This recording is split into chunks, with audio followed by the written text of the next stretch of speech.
3/4 of all mental health problems start in youth. If you invest now, then you prevent children developing more serious mental illness later.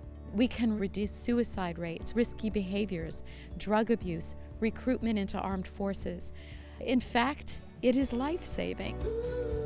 For years and years and years, the assumption was that kids who are distressed because of whatever war they escaped from, well, as it turns out, that an even greater amount of what's driving their distress is what's going on in the family.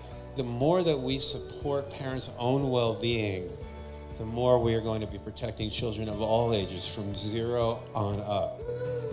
If we are relying on mental health professionals only, you could never reach millions of children. In most of the countries we work, there was one psychiatrist for a whole country. If I hear once more we have to refer people to experts, I'll scream. We can train people to become experts. You can teach teachers, you can teach particularly primary care workers, because that's where most people go. But you can train parents, and particularly people who've been through it before. They've been there, they know what it's like, and they can make a huge difference. Because there's far more teachers than there are doctors, and far more primary care doctors than there are psychiatrists. Sometimes children are making drawings, and by looking at that drawing, that already tells you the story. The energy must be on building upon what a child tells you, what a parent tells you, and see if you can take it further, if you can have that discussion, if you can do something. If we can invest at the level of communities, what we have is actually an investment in a generation that can learn better, can grow, and can really begin to build peaceful societies.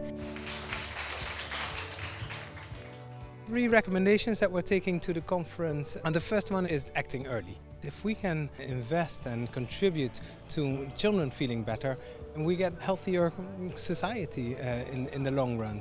The second recommendation is that we integrate mental health and psychosocial care in all of the humanitarian response. The third one is for research.